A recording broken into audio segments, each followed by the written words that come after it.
Yo, yo, yo, yo, yo.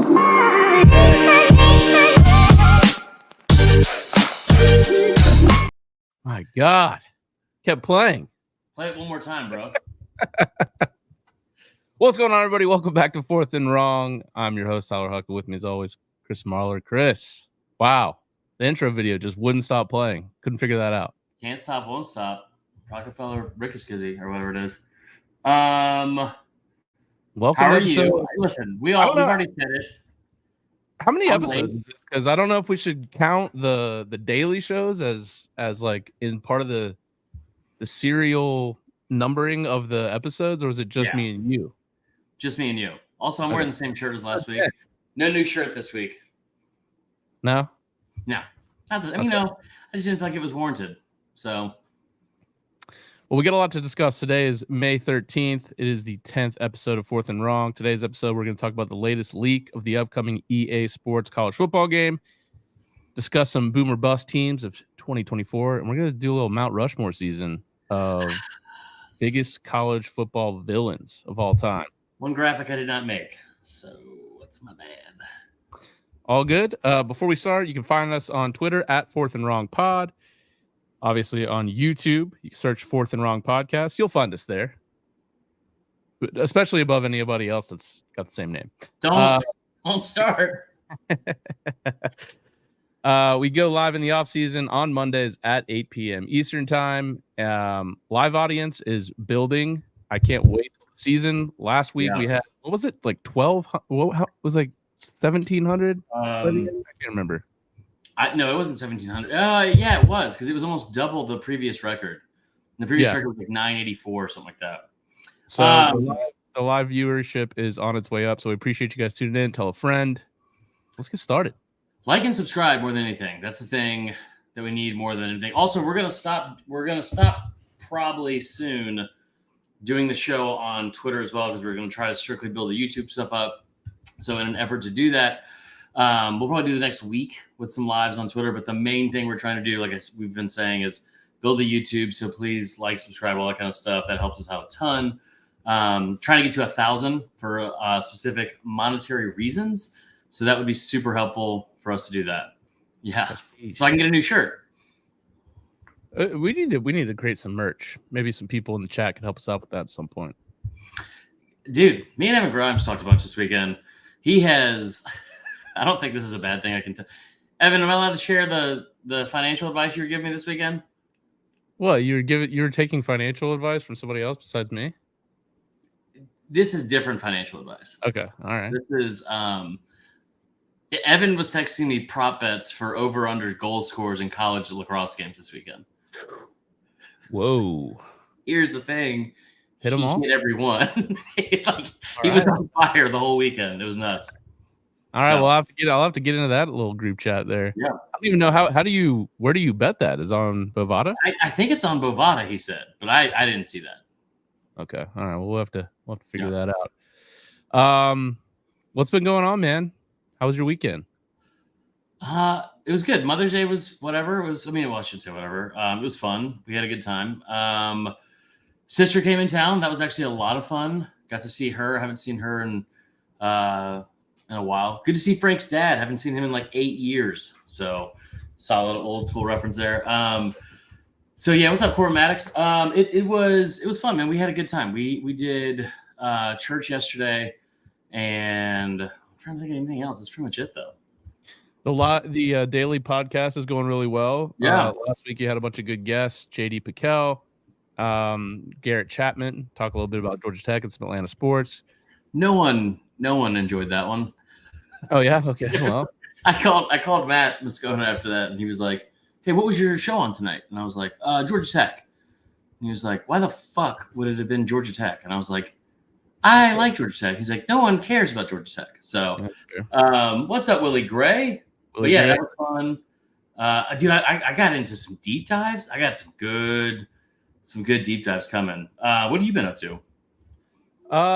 Celebrated my mother as well as my sister, who has 2 kids. Went over to her house, had a good time.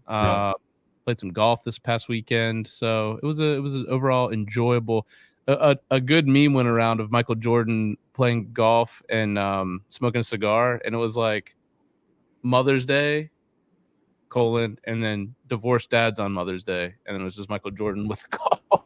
Wow. Okay. That's cool.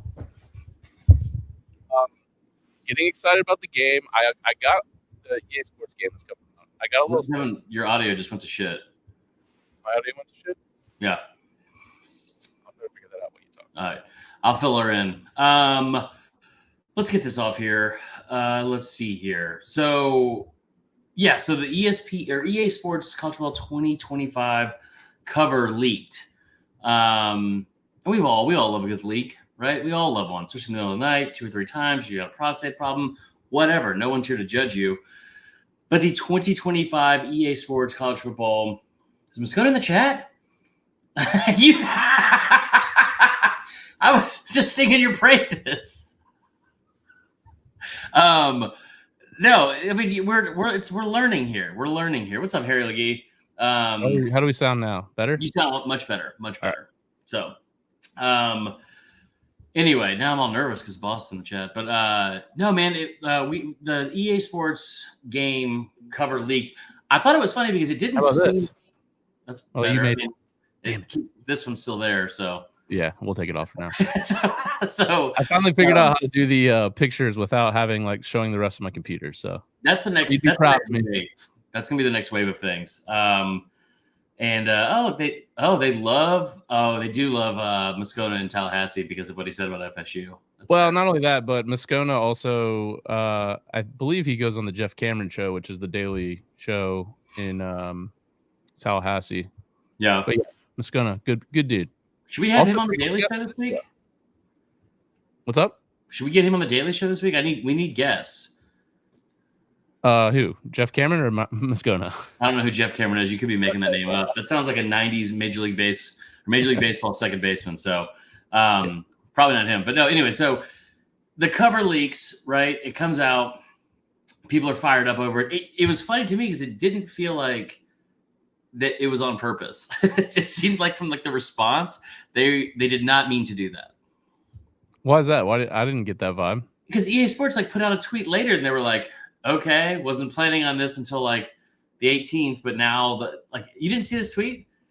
No, I saw there's a Twitter account that's I guess putting out information as they find out about it, and they're the ones that leaked this. And then I saw it on 3 was probably the first place I saw it.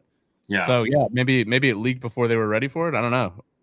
Either way, I thought it was pretty funny. The biggest takeaway I saw, I mean, everyone's obviously pumped, right? This is everyone's pretty pumped about this.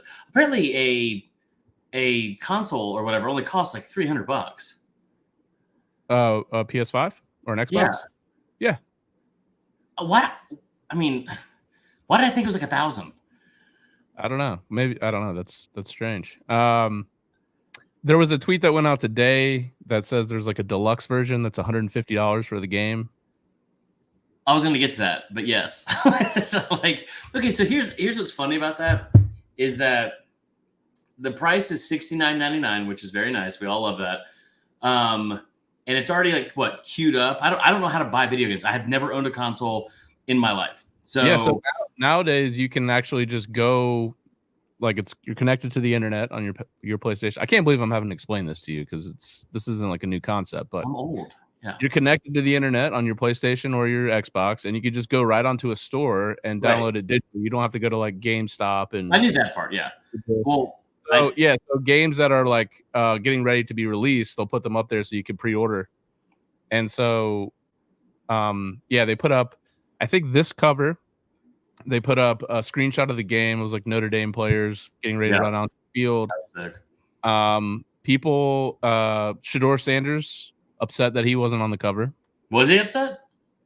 Dove Kleiman, the guy that tweets for the NFL, is sources say that Deion Sanders and Shedeur were unhappy that Shedeur wasn't on the cover. Who knows if that's real? I wouldn't be surprised. That's why I bring it up. But there's 3 or 4 very, very prevalent and present, consistently present on my timeline, Twitter handles of it's Dov Kleiman, whatever, ML Football, and there's another one, and I don't know if I believe a single thing they say. I think they're just tweeting into the abyss, but we're all eating it up. One of them, I think it was ML Football, was like, people are pissed. Everyone's upset that Shedeur Sanders didn't make the cover. And it was like, who's everyone? Like, no one. I haven't seen anybody upset.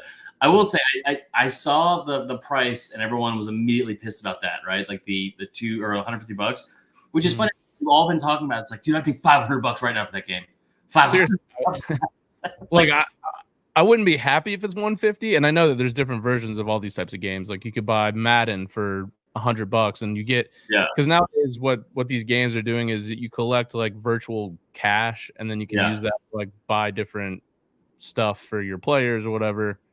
My guess is that's what the 150 is. But what scared me with the tweet, with the screenshot of that I saw, that it said release date 12/31/2024, and I freaked out. I was like, we have to wait till New Year's Eve to get this game.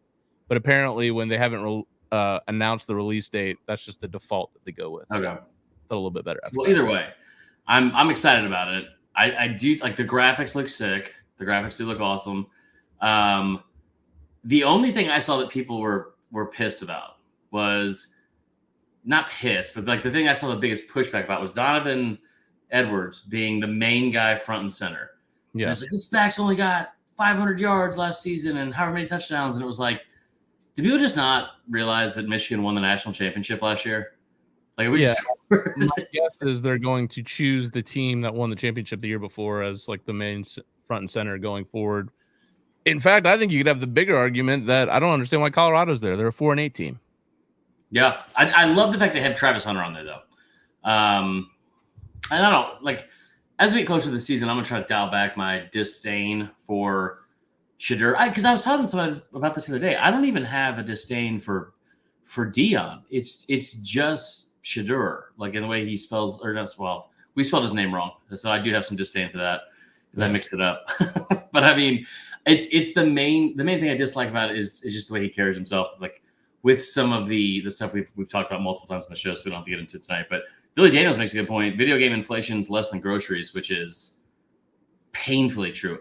Evan Grimes makes a good point here. Wouldn't mind if Saban was on it. But the thing working against Saban on this from the beginning is the fact that I bet you down the line he will be on one. Like next year. Remember how like a couple times they would put the Heisman guy on from like 2 years prior or something. I bet he'll be on one later. But like, we've been waiting 10 years for a cover. I would have almost rather than have like do like a collage of like the best players over the last 10 years and hype it up that way. Yeah, I mean they used to have to pick old players because obviously new players couldn't be in the game, or current players couldn't be in the game. So it is cool to see current players on the cover of a video game. I actually like the cover a lot. I mean, you know, I think you can only really parse out maybe 5 players, 6. You have Quinshon. I'm trying to look at your tiny graphic. Okay. Quinshon, Travis Hunter, Donovan Edwards, Quinn Ewers, Carson Beck, Jalen Milroe. And then I don't know if you can really see anybody else's name on the back of their jersey. So there's 6 of them you could see. Who's the 6th one? Ewers, Milroe, Edwards, Beck, Hunter, and Quinshon. Yeah. Yeah. How about Jenkins? Some Ohio State love right off the bat. Yeah. I mean, I guess that makes sense. Like, looking at it, I thought maybe this is going to change because one of the things they promised us, they're like, oh, you know, we're only going to have one from each position on the different what do you call it? I mean, I think this is fine. Yeah, I think it's a really cool. I want to get the hard copy just to have it. Yeah, that's what Willie Gray said. Buy the hard copy, don't open it. Well, I mean, that would be silly. I feel like if the game's gonna be back, that's not really gonna be worth much to keep it wrapped up. But I have kind of a little inkling for some content for our YouTube page to stream. Yeah, playing this game once it comes out. So look for that. That'll be fun. I've never streamed a game before. I mean, I think we're gonna have to get. You know what I would do? You're definitely gonna get it, right? Yeah. Sure. All right. So they're setting up a league. Jake Crane and the guys from Crane and Company are setting up a league with like CFB people, media personalities, whatever. And and doing the game through there. So it's like, I know Chris Phillips from SC Unfiltered, who we had on last week. A couple other guys, they asked me to be in it, but I don't have a console, so I'll get you in it, and then we can play together. Evan Grimes says we should make a Twitch account. I don't know how to say this without sounding. No one's gonna believe this, but we had a Twitch account or have. I don't know. I mean, not anymore. Now that we need a new one. I don't think that. I think our loyal follower Eddie Booza was the only one that actually went on the Twitch account. Really? Because I told him we had it. I love it. Well, we got a lot of loyal followers in here tonight, plus my boss, who I'm sure is not watching anymore. But really appreciate you guys being here, and we got some pretty good stuff tonight. I'm pretty excited. We're like getting into. I thought about this today. I'm trying to break down the timeline in the best way possible. And I remember one of our friends, Bobby Burchens, did this a couple of years ago. He broke down like the way to look at the off season, and it's like spring practice, draft, Memorial Day, like July 4th, and it's like all these different things in the calendar that like signify where you are. So right now we're halfway through May, right? Yeah, when are media days? Like July. 2 months.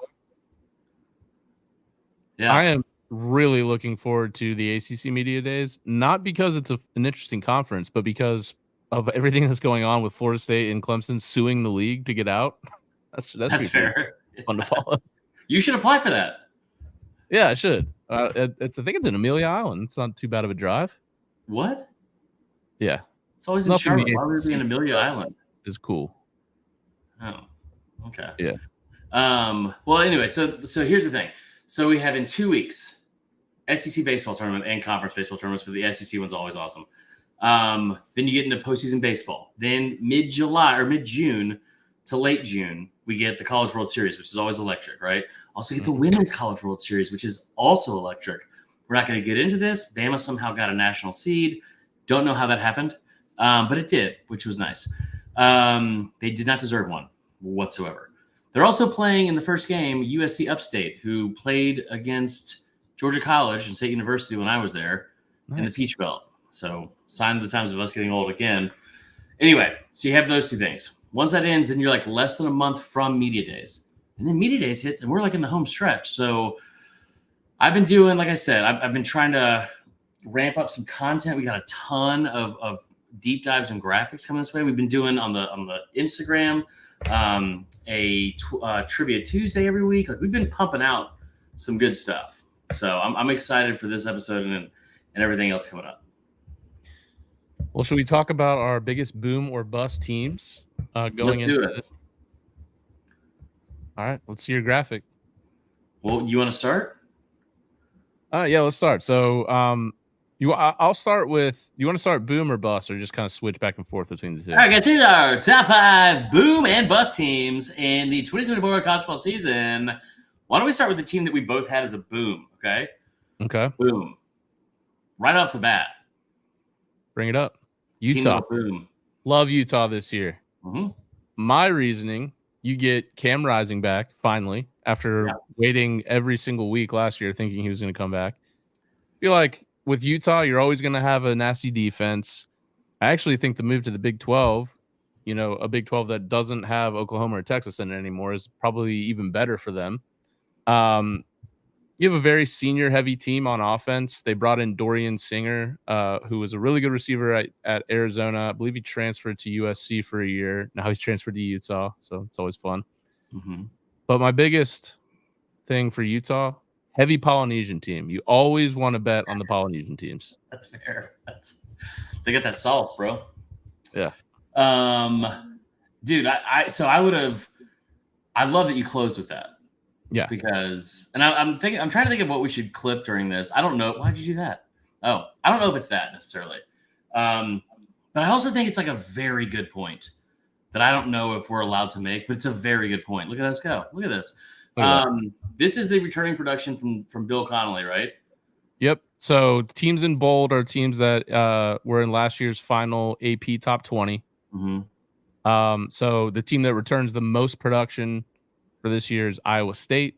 The team that produces the least is Air Force. So looking at it, obviously you want to be returning the most. Thanks so Iowa State, Stanford, Oklahoma State, Virginia Tech, and Rice as Josh Pate would say, the food teams. Oregon State at 132 is about to have a tough year because they lost a lot of talent to the portal and the draft. So yeah, they're in and their trouble. head coach is gone. Yes, which is not great. And again, that's a guy that graduated from there. That's crazy. Okay, so I always love this. I think it's really interesting. Also, shout out to Bill Connolly for being able to make this because this is an incredibly difficult thing to keep up with like all the moving parts in college football right now. So that's something I think is like really impressive for one. So I'll tell you what, looking at this, a couple of these bus teams I have that are over here to the right. Tennessee is interesting because they're at 48%. I'm very high on Tennessee. Maybe I shouldn't be as much, but I think they're still going to be good. And a lot of that production probably is from quarterback too, which I think they still have an upgrade there. Why do we do that? No. Well, I was going to see if you could put your banner at the bottom, but it's too small. No. This will be the next wave of what we do is like working on this. Now, all right, I'm going to stick with Utah for a second. Where is Utah in here? I don't see them for shit. They are 43, 66% of their returning production. Okay, so here's the thing. You brought up the fact they get Cam Rising back finally. He's like in his 8th year, and I think he's in his 7th year. It's it's either 6th or 7th. Yeah, it's crazy. You brought up the fact their defense is always going to be nasty. Kyle Whittingham is the most consistent coach in all of college football. I mean, Kyle Whittingham is. We talk about this a lot. Like LSU had 20 or 21 straight seasons where they had 8 wins or more. I think it was 20 straight seasons, 8 wins or more. No one else in the country had done that from like 2000 to 2019. Utah, and I don't have the numbers in front of me, but Utah has been one of the most consistent programs in the country to where I tell you what, the floor is so much higher than a lot of other teams. We talk about boom and bust. Utah being a bust is really difficult, I think, in any year, mainly because they get overshadowed going into each season. It's a team that played in the Rose Bowl in 3 seasons ago, went to the what do you call it? Went to the Rose Bowl after beating USC. They come back the next year and they're still somehow like they played the Pac-12 championship 2 years in a row and still somehow were counted out of it like the following year. Like I think Utah is a very good team. People forget about this, man. Utah played a lot last year with like a 3rd and 4th string quarterback, and one of them was a true freshman. So I think that is something that is all that's very interesting. The one where you could have stopped and started with. Or started and stopped. By the way, quickly on Utah, look at that schedule, by the way. That's the thing. Who's beating Utah this year? Tell me where you don't see 10 wins. And 10 wins is going to get you into the playoffs. And here's the thing, too. People also forget about this. They're playing who am I missing right now? They're playing 10 Power 5 opponents, right? Like Southern Utah and Utah State aren't in. Who's the one I'm missing right now? They can't be playing 10 Big 12 teams. Baylor, Oklahoma State, Arizona, who's in the Pac-12 or in the Big 12 this year. Arizona State, that's 4. TCU, Houston, so that's 6. Colorado's in the Big 12. UCF's in the Big 12. Iowa State's in the Big 12. Am I stupid? I think they got a pretty loaded conference schedule. Southern Utah is the only team that they play that's not in the Big 12. Yeah. And Utah State. Either way, I think that they're going to come into this. This is a traditionally top-heavy and offensive first team, and we have seen conference, and we've seen at like time and time again when Utah is out in the Pac-12, that is an offense-heavy and an offense-first conference that did not play a lot of defense except for Utah, and we saw Utah give teams fits for years and years and years, and not just in that conference. Like they did it on the big stage. Like you can go all the way back to the Alabama game from 2008 if you want to, but they have done it at a very consistent high level, I think, and I think that they are going to be a team that'll boom. Let me give you another one, and then you go. How about that? All right. You can keep this around here. All right, I want you to keep this around. Who's that sitting there at 14? Kentucky. Kentucky is a team that I think could be a boom team. Not one of my highest, not a team that I would put the most money on, but let's bring up the graphic because I made it and spent time doing it. Team that'll boom in to 2024. I think Kentucky. Kentucky is a team. Now, here's a fun stat for you, Tyler. Did you know that Kentucky, of all places, they have been to 8 straight bowl games? 8 in a row. Good for them. That is really good for them. 8 in a row. Where'd you go? Why did you disappear? I don't know. All right, well, you're gone, so I can't see you at all. But they have been to 8 straight. Oh boy, now you're different. 8 straight bowl games. They have won 4 bowl games in their last 6 years. To put that in perspective, what Mark Stoops has done at Kentucky, the 4 wins in the last 6 years in bowl games, that's as many as they had in the 37 years prior to him getting the job at Kentucky. You have to go back all the way to 1976, dating back to where they've had like 4 bowl wins from 77 to the year he was hired. So I think that's really impressive. Talk about consistency in a conference that's very difficult to do so at the SEC. Road's not gonna necessarily be easy, right? Like you still have that's like that. That's good. Still get Georgia, you get them early, which I do like. Ole Miss is obviously gonna be tough, especially on the road. They played them on the wire last time they were there. I think you're looking at some very winnable games though. Everywhere else on here, Tennessee's gonna be tough. Auburn, you get at home at least. Texas, you're just getting sent to the wood chipper. But I see 8 wins on this schedule, maybe more. And one of the reasons why is I think they're going to get back to basics with that offensive line play that they prided themselves on, the big blue wall for a long time. And then I will also say that I love the fact Billy Daniels is on fire tonight. Love that he's here. And then I will also say I love the fact that I think they're going to have a step up at quarterback. And like we have seen them play with some big names the past couple of years. Will Levis. Obviously last year, how am I drawing a blank? Devin Leary. I think that from a talent standpoint, Brock Vandagriff is going to be better than both those guys. And I tell you this too, Will Levis is a guy that might pop in the NFL down the road and be good because he has all the physical traits and he's going to grow into learning about the game more and being a better quarterback. But Vandagriff just feels like a type of dude that could be a very, very good college quarterback. I don't know if his ceiling is higher than that necessarily. I'm not saying it's not. I'm just saying I don't know. But I think the ceiling for him to be a very good quarterback in college is pretty evident. Yeah, it sounded like all reports were that he's looked pretty good in spring. So I don't know. It's hard for me to say Kentucky's a boom team, but the returning production, like we already mentioned, that does tend to be a pretty key indicator, to go along with recruiting and things like that. But especially over the last couple years when you've had all these COVID kids, to have a term that kind of sounds weird, but you've had kids that have been in programs, whether it's been the same program or different programs for 5, 6, 7 years at times. So you got 22, 23-year-old kids that are out there playing against 18, 19-year-olds. So I think it could be really good for Kentucky. We'll see. Obviously, in the SEC, when you are already starting out games with talent deficiencies compared to who you're playing, typically it's tough. But do we know their win total for next year yet?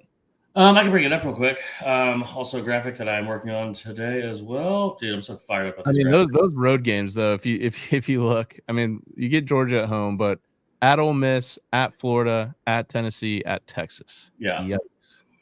Bro, what's your search? Your search page looking like on YouTube or on Instagram? Why do you ask? So I was like, somebody was joking about this the other day, and I know what I look at on Instagram, and I know Allie's also watching. So, but I know it's not bad, but I don't know how. But mine has turned into college football content and snake stuff. Snakes. I watched one video on snakes, and now that's everywhere. I don't know why. Their win total is 6.5. So maybe I'm a little bit overzealous with the boom thing. I do think that 8 is going to be the floor for me. I think the ceiling could be close to the floor on this one, like I say a lot. But that's their updated one from Circus Sports today. All right, well, I'll stay. If we're talking boom teams still, I will stay in the SEC, and I'm going to go with Missouri. Boom. I love what they return on offense. There's a little bit of retooling they need to do on the offensive line. I was looking at their PFF grades from last year and also their snaps, and I think they lose their top 3 O-linemen, which is tough. But they do return Brady Cook, Luther Burden, Mookie Cooper, Theo Weiss, Marquise Johnson. They lose Cody Schrader, but I don't know. Like I didn't know much of Schrader before last year, anyways. Was he like always like a big time player for them? I mean, I think maybe system. He was their leading running back from the year before, but I think he only had like 700 yards and 7 touchdowns, something like that. Like the thing with Mizzou is like 3 times in the last 5 or 6 years they've had a guy who has been there forever and leads the team in rushing. It leads like the SEC in rushing. Schrader did it last year. 2 years ago, it was. Hold on, I'll pull it up real quick because I talked about this with I think it was with Chris Gordy a couple weeks ago. This is SEC leading rushers, right? Obviously, Schrader led last year, and I'm not taking anything away from him when I say this, but a lot of that also is because of the fact that he started getting a ton of carries late in the year, because what do you call it? Luther Burden was hurt. Luther Burden's production was cut in half from the first 6 games to the last 6 games. He was averaging 119 yards per game. The first 6 games, I think he had 7 of his however many, like 12 touchdowns. And then he had going to the last 6 games, he was averaging like 59 or 60 yards receiving per game. But Mizzou has had Cody Schrader, then they had Tyler Beatty, if you remember this, in 2021. And then before that, it was Larry Roundtree, who didn't lead the SEC in rushing, but he was top 5. Right. So my point is I think you could pretty much plug and play running backs into that system. You got all your best receivers coming back. You obviously have your senior quarterback coming back. And more than anything, look at their schedule, dude. For an SEC schedule, Murray State, Buffalo, Boston College to start the year. Then they get Vandy. Got to go to A&M, which is tough. But I think, first year Mike Elko, this is the year you want to catch them on the road, I would think. At UMass. What the fuck is that? What is that? I don't know. Why are we playing so many Boston teams? You got UMass and Boston College in a non-hockey schedule. I don't get it, but yep, you've got Auburn at home. Got to go on the road to the Alabama, Oklahoma, at South Carolina, at Mississippi State, Arkansas. Like that's outside of the Oklahoma, Alabama, and A&M game. I feel like the rest of the schedule is almost like you would expect them to win those games. And I'm pretty sure that Bama game is like sandwiched between Tennessee and someone. Like that's a tough spot. Like Harry Legee gets it as usual. Says they have a pillow fight schedule, but not Stay Puft Soft like Ole Miss. Honestly, both of those teams have a very soft schedule, and it's crazy because it's in the SEC. Like if you look at the schedule, the 3 easiest schedules I think that stand out to me from right off the bat: Mizzou, Ole Miss, and Texas.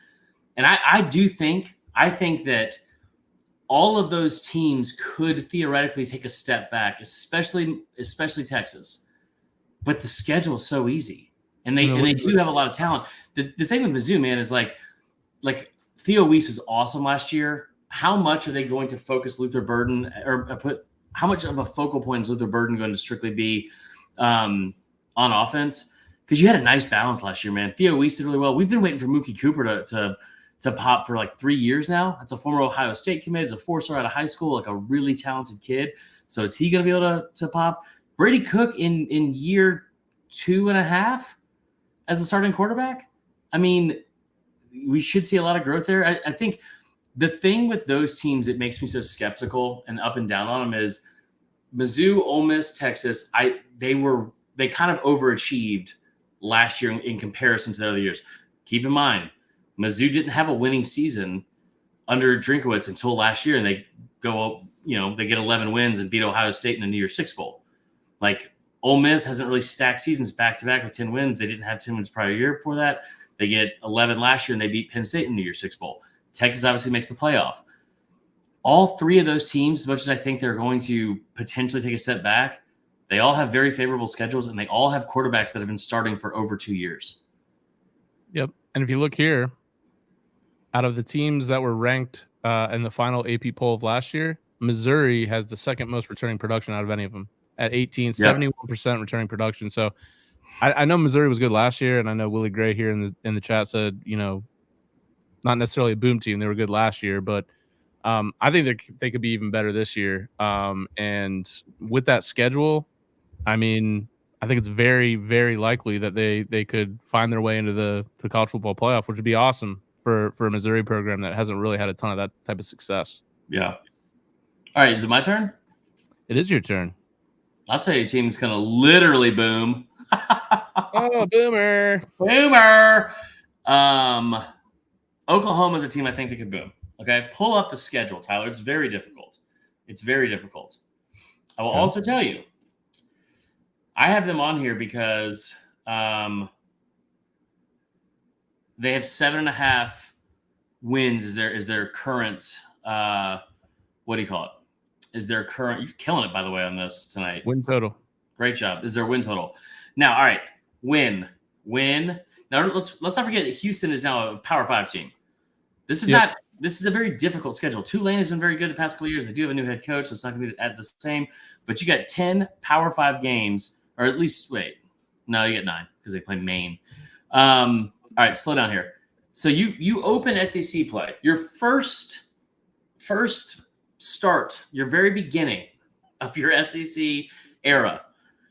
You get Tennessee at home with your former national championship quarterback coming back at Auburn, which is most likely going to be a night game, I would think. And then you get, because isn't that the same day? That's the same day as Bama, Georgia. Oh, so you'll be a day game. It'll be a day game at 3:30. But you're on the road at Auburn. Then you get a week off and you get Texas. Now they beat Texas last year. They've beaten them a bunch. South Carolina at home. At Ole Miss is going to be tough. Maine should be easy. I tell you what, keep scrolling down. They close the season. With on paper, one of the most difficult. I mean, they have 2 stretches that you could argue are some of the most difficult in the league with Tennessee, Auburn, and Texas. And you close with at Mizzou, Bama, and at LSU. I think Mizzou's going to have that game circled on their calendar more than any other game this season. Those 2 fan bases do not like each other. I will also tell you this. They have all the components. I'll bring up the production thing if you don't mind. They have all the components for me to potentially be better than people think. Because right now, I think a lot of people are kind of looking at them like, I mean, I don't know why they're kind of an afterthought. They play a very difficult schedule. But there's a reason. And I'm going to preemptively die on this hill. There has to be a reason. 65% returning production, by the way. Yep. There has to be a reason that Bill Venables, going into his first Brent or Bill, both of them really. Bill Venables as a kid, I went to high Bill school. Venables is one of my all-time favorite coaches, though, to be honest. I mean, I graduated high school with a kid named Bill Venables, and I remember meeting him in like 7th grade. I was like, "There's no fucking way this kid's name is Bill Venables." Like that is a 43-year-old man since he was 12 years old. Shout out to Bill Venables. When he was 2 years old, they're going, "Oh, cute little Bill Venables here." How you doing, brother? Hell of a day. Hell of a first day at Tender Care. Popping a beer. How was your first day at Kids Are Kids? It's fantastic. Anyway. Bunch of liberals in that place, tell you what. Okay. Anyway. Brent Venables. There's a reason why Brent Venables was okay with letting Dillon Gabriel go. I'm not sold on Dillon Gabriel being this like top 5 quarterback in college football. I'm just not. Maybe he will be because in that system he could be good, and they've got a lot of talent up there. He's got Evan Stewart, whatever. There's a reason why Brent Venables going into year 1 was like, it's okay. See you later. Jackson Arnold, your freshman quarterback a year ago, one of the top quarterbacks in the country coming out of high school, 5-star. I think he's a dual threat guy. Jackson Arnold is going to have some growing pains, but he has a year in the program. They've got talent at the skill position. Oklahoma is a team that has built their team like an SEC team. I remember saying this when Spencer Rattler went from Oklahoma to South Carolina, right? We talk about the big bag SEC and it's built in the trenches and all that kind of stuff. Missouri's front 7 is going to be good, right? Like that linebacking core is going to be really, really good. But when you talk about the offensive line, I remember when Spencer Rattler left from from Oklahoma to go to South Carolina, I said the biggest problem he's going to have is the fact that it's not the people he's going to throw to. It's not him from a talent standpoint or even the schedule.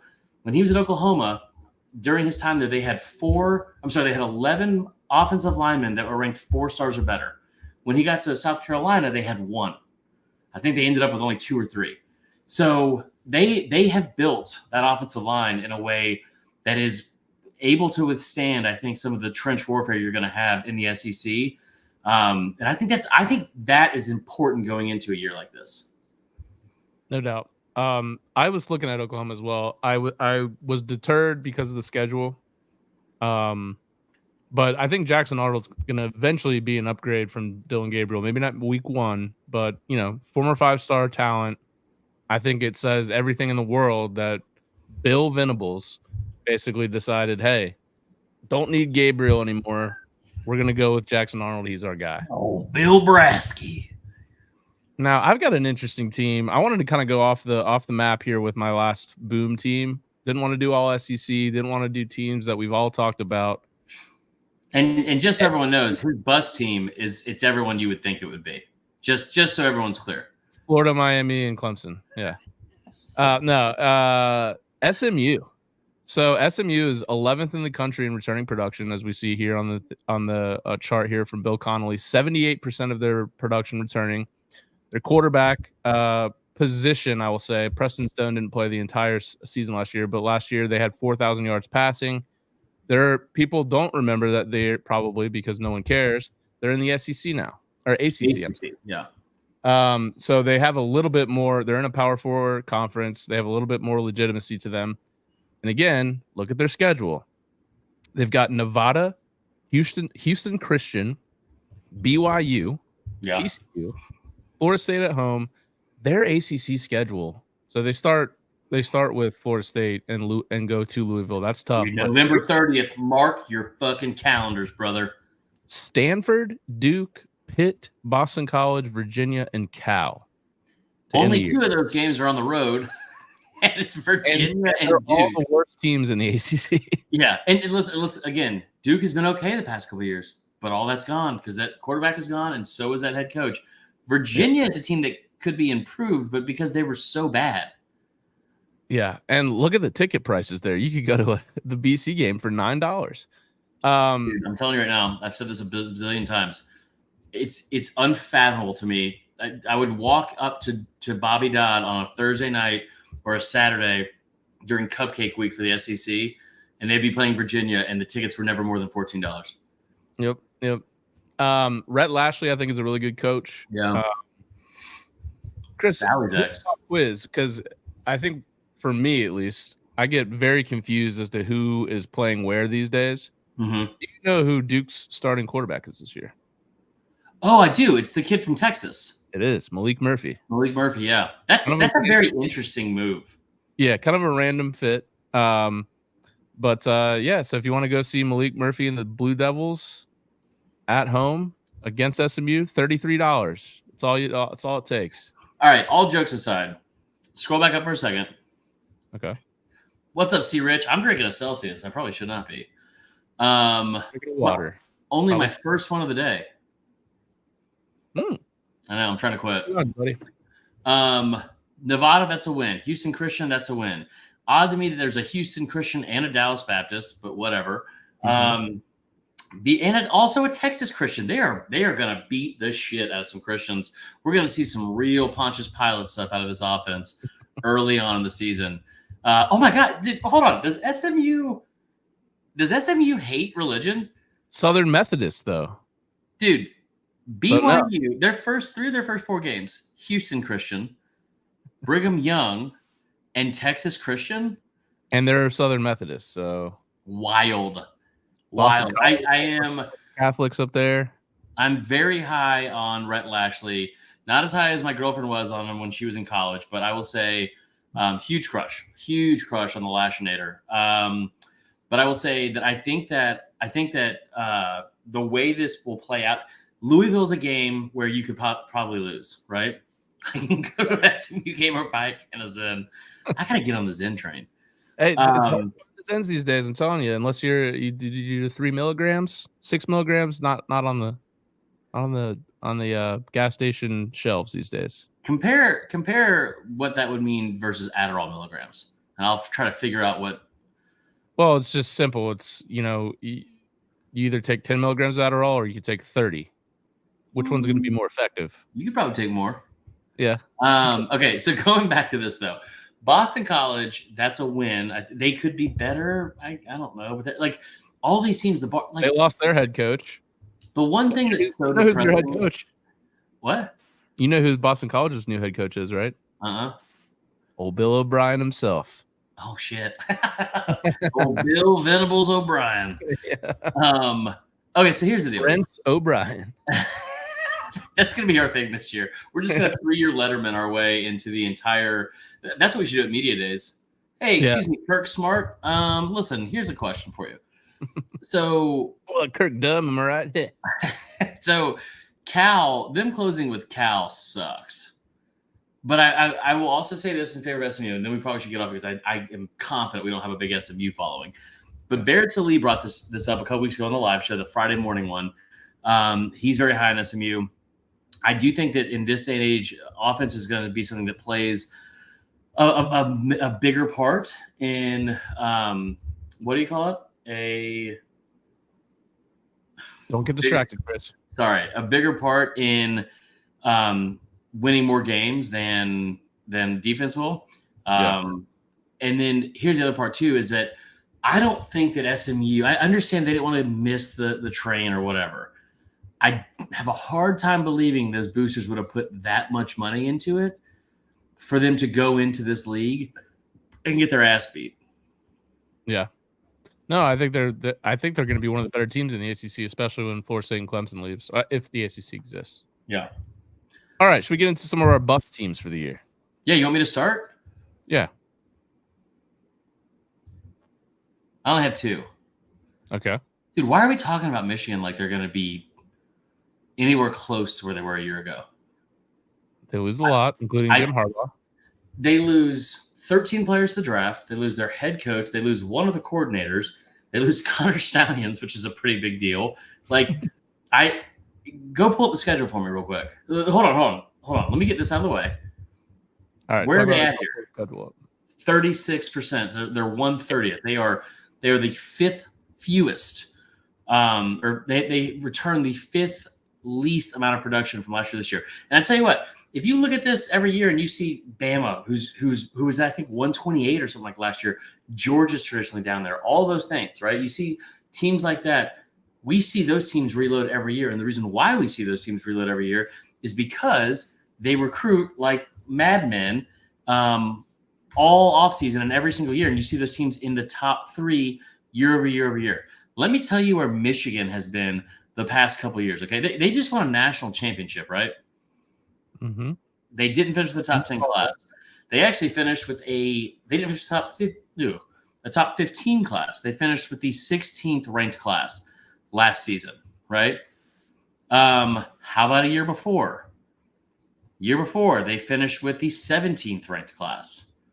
So I'm like, it's not the fact that they had the 9th ranked class a couple years ago with a 5-star, but I'm pretty sure that 5-star was I believe it's J.J. McCarthy, a quarterback, but I could be wrong about that. Either way, I feel like in years past, it was Iyabi Okianoma, who transferred to Michigan. He was originally a Bama guy, and then he never played. Like they have some players on that team that could pop, right? Like I think Anthony Orji could be a great quarterback, but even Harbaugh said last year he has a ways to go. They lose so much fucking talent off last year's team. You get Texas at home in week 2. Let's not forget that Fresno State, by the way, going into last season was like 12-4 against the spread in games against a Power 5 competition or against the Pac-12. Like, they're not going to lose to them. And of course, like we see every year, they don't have to leave the state. They don't have to leave the state in the month of September. They never do. If you think I'm kidding about that, for the first time they left the state of Michigan in the month of September since 2020 or 2019 was last year to go to Nebraska on the last day of the month. So it's a joke that like every single year's schedule. Minnesota is a very well-coached team. I mean, Illinois, whatever, they're going to lose to Texas at home, right? I think that's guaranteed. And just the big house during the day is just not going to intimidate Texas, I don't think, going into that game. You don't get any of the cold, none of that kind of shit. USC at home, talk me out. Tell me why USC is going to lose that game. just if USC was that bad with Caleb Williams, the number 1 overall pick, how good are they going to be this year? I don't know. How about the talent around him though? It's I mean, fair. so Washington, they might beat on the road, but it's a road game in a very tough environment. It's also a team that is going to be really well coached. You saw it with Jed Fish in year 1 in Arizona. Illinois, you get Brett Bielema. All of these teams, Tyler, have made some sort of like they have upgraded in some way in the offseason. Ohio State, that's a loss. Isn't it nice? Just as a side point, isn't it nice to see Michigan's schedule filled with many good teams on it rather than just Ohio State and Penn State? Yeah, like you've got still Ohio State, but you've got at Washington, Oregon, you've got USC, Texas. I mean, that is awesome. Like that is a great schedule. I will tell you this too. Not great when you're trying to replace so much. I think that they could get into the playoff with a 10-win season, right? I don't see 10 wins on that schedule. You're losing to Oregon. You're losing to Texas. You're definitely losing to Ohio State. And here's the other thing, too. You've got a first-year starting quarterback and a first-year head coach with a first-year – like half of the coaching staff is gone. And, again, this is not Georgia. This is not Bama. They do not replace this. They're not familiar with having to replace all that talent, all that coaching, all that in general, right? Like this is a team that last year had one of the best defenses we've seen in the last probably 10 to 20 years. Statistically speaking, it was one of the best in the last 10 years of college football, right up there. It wasn't right up there with Georgia from 2021. No one was. But it was statistically one of the best in the last decade. You lose a ton of talent from that. And I know they got a lot coming back. Like they got a couple first-round guys there. But you don't replace 13 NFL draft picks at Michigan with 16 and 17 ranked recruiting classes. And you definitely don't replace that. First-year head coach with that schedule, dude, they're in trouble. I agree. Another team that actually played them in the national championship game is Washington. And they are on my team of biggest bust this year. They've got a lot to overcome. They lose a ton. I don't know if you guys heard, but their starting quarterback was drafted 8th overall in the draft. All 3 receivers got drafted too. Yeah, so they had they're missing a ton. If we go back to our handy dandy returning production, they're right down there with Michigan, 40%, 126th in the country out of 134 teams. They lose their coach, Kalen DeBoer, who was a hot topic, of course, in the offseason by going to Alabama. I do like Jed Fish a ton, who they replaced him with. He did great things at Arizona. But you just lost too much, I think, to really make to do anything like you did last year. Now let's look at their schedule. That September 14th game is so weird. Yeah, the price, by the way. Game. Think about how much rage Washington State's going to be playing with in that game. Now, I don't know how good they're going to be. They lost Cam Ward, but dude, same day as Oregon State, and that's going to be a bloodbath. But still, yeah. Now their schedule to start out, you're probably thinking, well, look, I mean, Weber State, Eastern Michigan, Washington State, Northwestern, Rutgers. Cool pick for a bus team.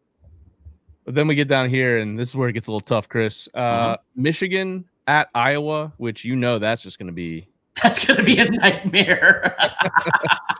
13-11. At Indiana, then you go USC, at Penn State, UCLA, at Oregon to end the year. Now, they can coach their way to a win against Indiana. But let's also remember, I said every team upgraded. Indiana has Kirk Cignetti, the guy from James Madison who was on Saban's staff, who's a good coach, right? I'm with you on this one, man. I think this is what's their win total? I'm gonna rely on you for that. Oh yeah, but I'm not sure. The Apple Cup is not typically played on a neutral site, correct? I see here that the Washington State game is played at a neutral location this year. Where would it be? No idea. Hold on. So I just think Washington, coming off of last year, is due for a little bit of a tough run. But I can see that. We'll see what Jed Fish does. This game. I'm going to do another one before you get to yours. It says at Lumen Field. Oh, so they're playing it where the Seahawks play. Okay, so they're playing. I want you. I'll close it out. I think these last 2 are going to be interesting because I don't agree with your first one. Oh wait, no, you got 2 more. Do you not agree with this one? No, I don't. So Notre Dame, my big thing here is they lose. I don't know about Riley Leonard. Like I like Riley Leonard when he's healthy, but he wasn't available for the spring game. I don't know how healthy he's going to be. And his offensive line, remember Joe Alt was taken top 5, and then there are And other the right tackle. Yeah, their other tackle was taken in the second round. So they have a lot to replace on the O-line during the spring. It seems like they had a lot of issues there. And I just think, given the schedule that they play every year, which, when you're, I guess, a pseudo member of the ACC, but then you play kind of an open schedule in a sense. They host Louisville. They host Florida State. They got an up-and-coming Georgia Tech team. They got to travel to A&M, to Pull up the USC. fucking schedule. What are you doing? What's wrong with you? Oh, I'm sorry, Chris. I'll just not run the whole show for us. Notre Dame, bust team. Bama, bust. I agree. Where you were. No, you just ruined the surprise. Everyone's going to be shocked when they hear me talk bad about Alabama. Yeah. I wasn't really paying attention until you said up-and-coming Georgia Tech team. And then I was like, hold on, what? You don't think Georgia Tech's an up-and-coming team? You just had a full podcast. It's not the up I'm concerned with. It's the... Go ahead. No, I do think they're going to be good. But I mean, but hold on. Aren't they playing them in Atlanta or something stupid? I believe it's a neutral site game. That sucks. I'm pretty sure it's in Atlanta instead. Okay. I mean, but anyway, go ahead. You go to A&M. You got Louisville, who I think Louisville beat them last year, correct? Probably. Yeah. Louisville beat everyone last year. Yep. Georgia Tech, neutral site. Florida State, at USC. I just think that when you talk about not being in a conference and trying to make the playoffs, I mean, if you lose those games and you have 4 losses, you're probably not going to lose to Georgia Tech, let's be honest. But if it is in Atlanta, yeah, even if it's neutral site, I don't know. When I was taking a look at this exercise that we went through, Chris, yeah, I thought maybe Notre Dame, because I was looking at a kind of like post-spring top 25 on CBS Sports, right? And they have Notre Dame at like number 9. I don't know. Okay, so I get that point. I definitely get that point. Scroll up a little bit for me. I think they beat A&M. I think they win those next 2 games for sure. And I fucking hate Notre Dame's schedule so much. Louisville could be tough, but you get them at home, right? Mm-hmm. The toughest game they're going to have is against an A&M team with a brand new head coach, a quarterback coming off an injury, a ton of people they lost to the portal. One thing I will say this too, side note on this, A&M has odds to make the playoff this year. And if you look at, I threw this out here last week. I made a graphic for it, of course, and it was the SEC teams with the best odds to make the college football playoff. And it was Georgia, then Texas, Ole Miss, LSU, Bama, Mizzou, Tennessee, and then A&M. And A&M, their odds to not make it were only negative or minus 300. I think that might be the best value of all those plays. To not make the playoffs, minus 300? The odds are, it's like 3-1, so there's like a lot of juice on that, but I still think that's the best play. All right, back to this. You get a week off before you play Florida State. You get them at home. Again, you play Navy at a neutral site. I'm sure it's fucking Baltimore or Camden Yards or something stupid. I love that they play Navy and Army. And they still somehow got Stanford. They still somehow got Stanford on this list. I'm telling you right now, I would rather watch another thing on my Instagram page. It's these 2 fucking nerd-ass couples that are married, but they're probably still virgins, and they just play dude perfect games by themselves all day. It actually sounds kind of awesome. I would rather watch Notre Dame play Stanford in that for 3 hours than watch them play football. For real. Like, Stanford's awful. I'm not on this one, but I will say, we have 11 new comments. But I will say that I think that I see what you're saying. They could potentially be for a bust based on the criteria we said. Yep. This is an interesting point here by Willie Gray too. Don't the 4 conference winners get the 4 spots? So Notre Dame could be ranked number 1 and go into the playoffs as the 5 seed. I believe he's right on that. But we did this earlier. We did this earlier in the offseason. I will dial in the not a bad place to be, by the way. Huh? The 5 seed's not a bad place to be because you're going to host a playoff game against likely a G5 opponent. So I mean, and then I think at home. What's that? At home. Yeah, right. So, and then in the second round, I think you would get the winner of what I don't know. I can't wrap my head around that. Yeah. But I've said this before, and I do firmly believe it. Those teams, like the two teams that I think that will benefit the most, more than any other team in the country out of this new model for the playoff, is Notre Dame and Penn State. Because those are two teams, especially Penn State, that are going to just chronically be top 15, more than likely top 10 ranked teams. They have played schedules that are, we see it every year. It's like it is the most fool's gold bullshit imaginable. And it's like, yeah, sure, we played Navy and Army. Hold on. Sure, we played Navy and Army. We did it on a neutral site. 2024 schedule. I think it was smart of them to schedule A&M, because that's going to be, I think, tougher than people think. But those games. So yeah, I was right. They're playing Navy at East Rutherford in New Jersey. Damn it. And they're playing Army at Yankee Stadium. I fucking hate Notre Dame so much. All right, let me touch on my last one, and then we'll get to yours. Clemson, bus team. It purely has to do with the fact that they refused to bring anyone in from the portal. They lost 12 players, didn't bring anybody in via the portal. They lost some guys to the draft, like Will Shipley. And they still have Klubnik, who I'm not a big fan of, and I haven't been a fan of the receiver core for a while. Yeah. And I just think that their trajectory as compared to other teams in the conference and other teams across the country isn't the same because of Dabo's refusal to adapt to modern times. So I'm just going to put them on a list like this until they decide to do something different. I don't think that's wrong. Tyler, you know Notre Dame only plays 3 true road games this year. Nice. At Kyle Field, at Purdue, at USC. They don't have a true road game from September 21st to November 23rd. They play 3 neutral site games. They play Georgia Tech at Mercedes-Benz, Navy at MetLife, and they play Army at Yankee Stadium. They will play as many neutral site, or I'm sorry, they will play almost as many like neutral site games in New York as they will true road games. I hate them so much. I'm with you on Clemson, man. I just don't see where they're going to have this huge improvement. I think Klubnik could be good.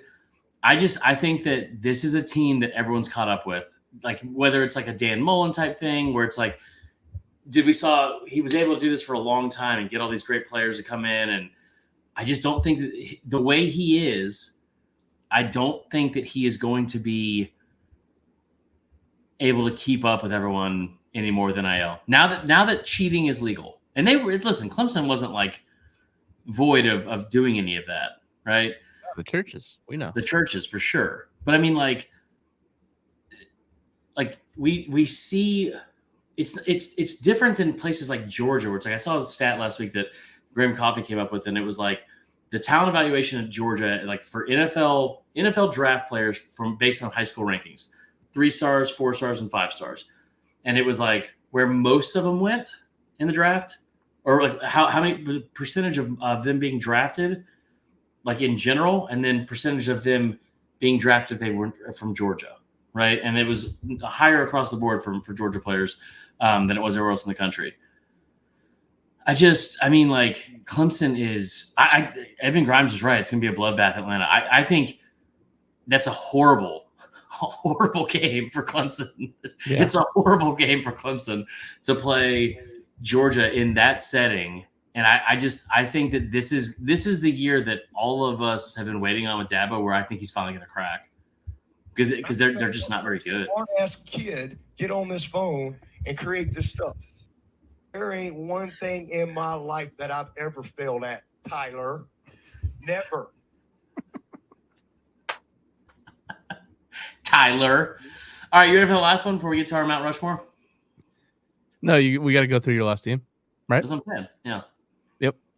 Go ahead. What did I say about Michigan? What was the reason why I said Michigan was probably going to take a step back?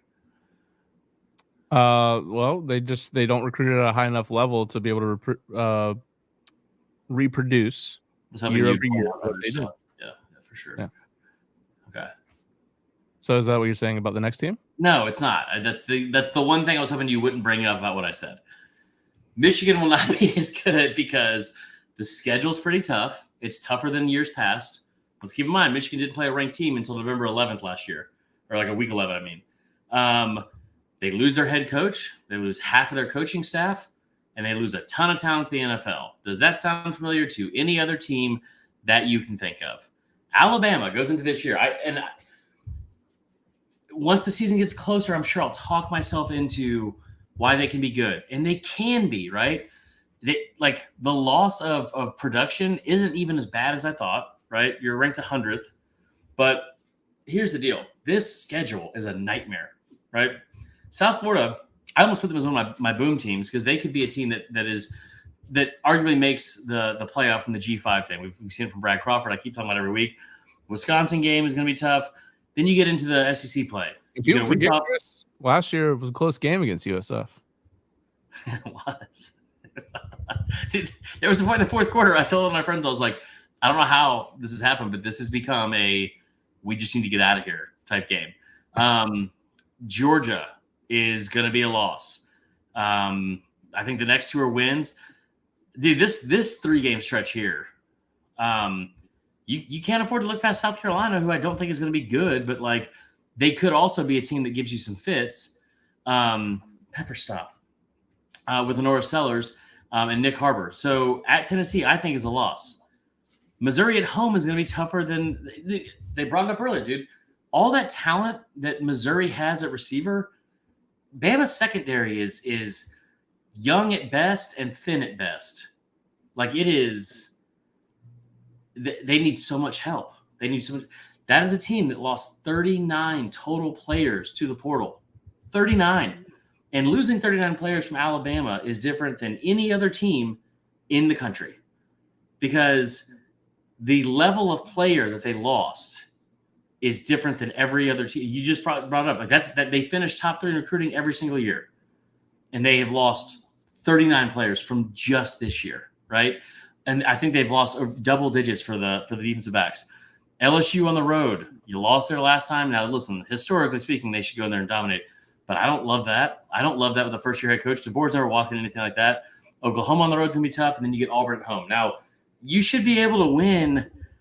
The over-under, I think, is 9.5, and you need to win 10 to get to the playoff. And if they win 10, they will make the playoff because of how tough that schedule is. But Evan Grimes says, I think Ryan Williams is going to hit. He better. He fucking better. You need him to. I think they're going to be really good on offense. I think the front 7 on defense is going to be good. I think they have the tools there to be good. But this schedule, man, Georgia, you are going to exit September with a loss again, which is something that's very difficult to finish. Dude, like that game before Georgia, like how do you what's Wisconsin going to look like? They're going to be well coached. We know that. On the road. It looks like you do get a bye, though. Yeah, we do get a bye for Georgia. And the Wisconsin game is 11 a.m., which is thank God, because you do not want to be playing that as a night game. I mean, like at best case scenario, your first 6 games, you're 5-1, and you better be. Because you need to only you need to be 5-1 for the first 6. You need to go at least you need to probably go 3-1, and then the next 4, like it's just a tough stretch, man. There's just so many. There's multiple games on here where I'm like, all right, if you gave me 10 wins, I can tell you the 2 losses I think where that are for sure going to happen, in my opinion. Georgia and Tennessee. That's where I think they lose those 2 games at.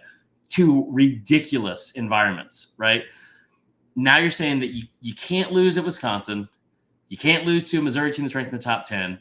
You can't lose to an LSU team on the road in the toughest environment in all of college football to a top 15 team.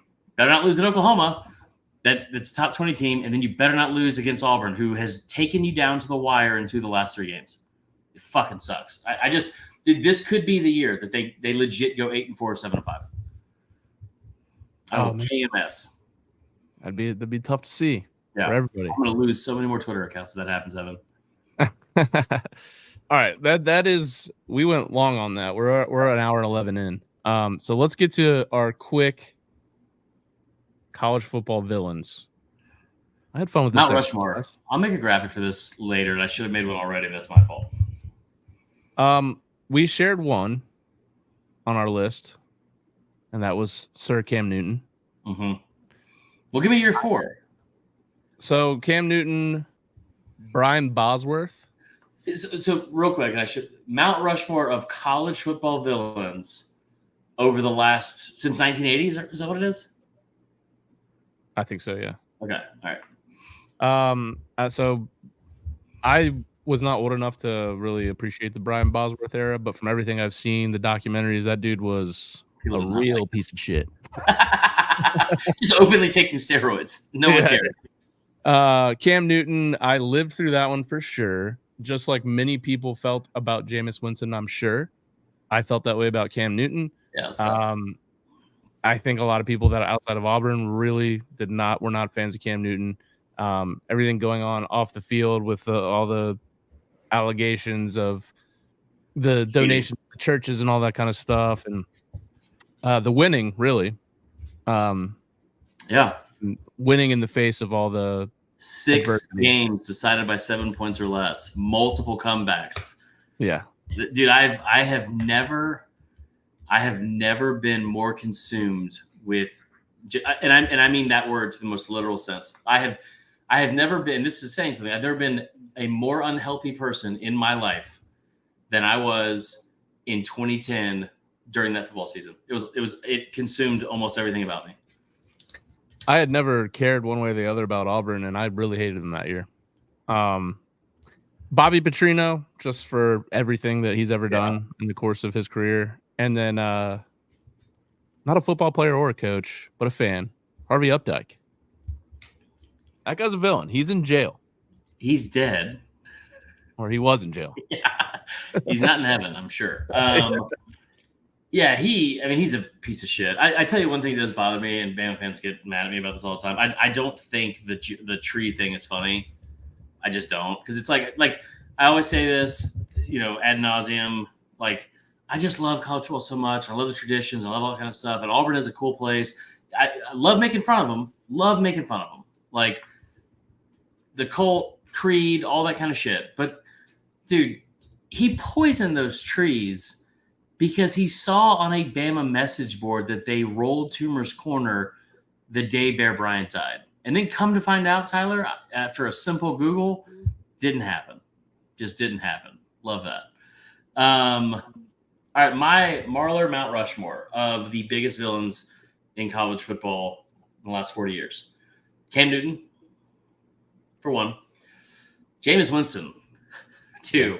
And I understand that we don't see eye to eye on this, but in my entire life, I didn't live through the U in the 80s and all that kind of stuff, especially with how race was back then and people weren't as tolerant about shit.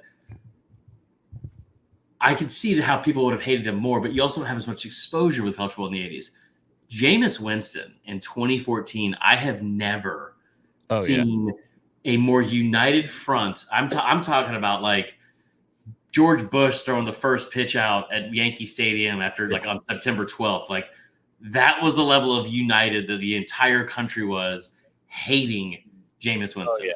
Big time. Unbelievable. I'll never forget watching the 2014 Florida State-Miami game. We were on the ropes just like we were in every game that year. Yeah.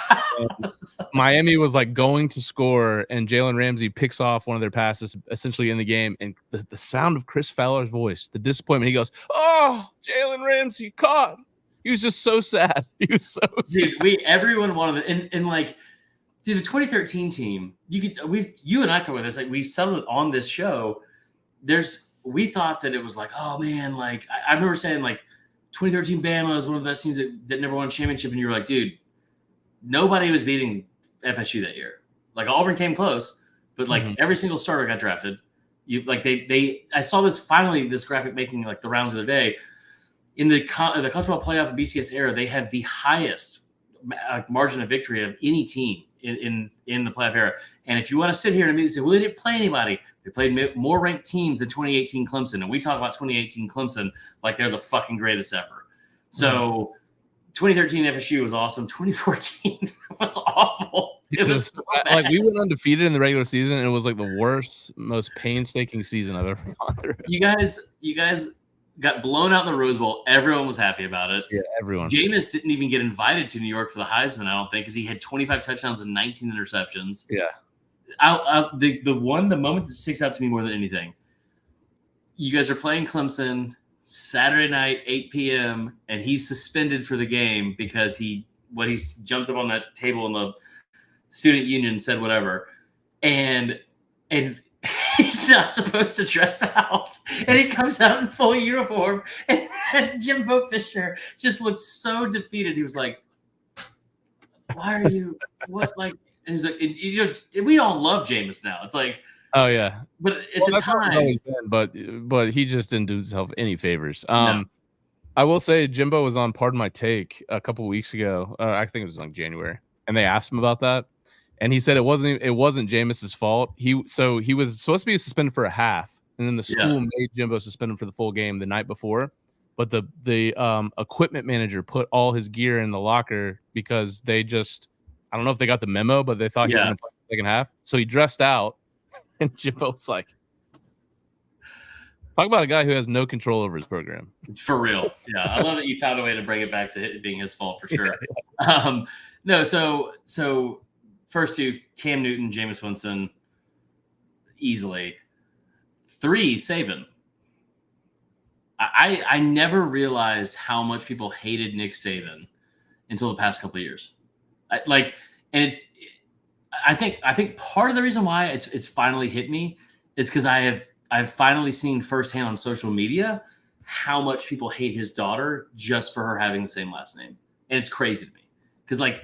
And it's also crazy because I've been at this place as a fan before. I know when I was a kid, I was like this for sure. But it's crazy to me the absolute truths people have convinced themselves of about Nick Saban that are message board shit, things that they have said to cope and justify losing.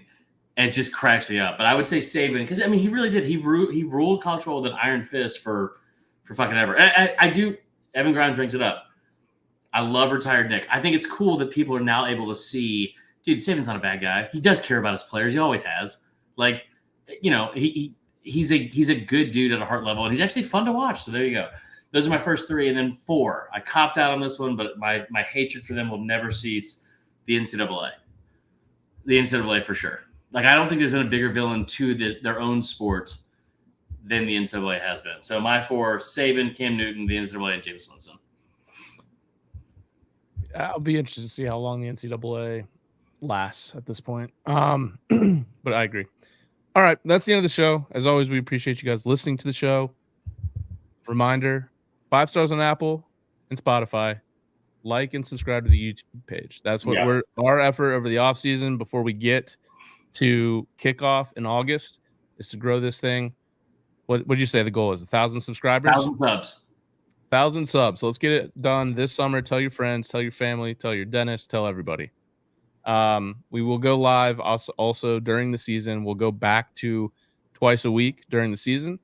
We will bring back the voicemails. So I was thinking too, when we get, maybe not when we get to the season, but like before the season even, maybe we have people call in and convince us why we should be betting on a certain like win total. I like that. That we'll play it on the show and then we'll make an actual bet. So, all right, love you guys. Thanks for tuning in. Remember this week to tune in to Chris's daily podcast show, Fourth and Wrong Daily. We'll have some good guests this week, and we'll be back here together every Monday. So until then, talk to you then.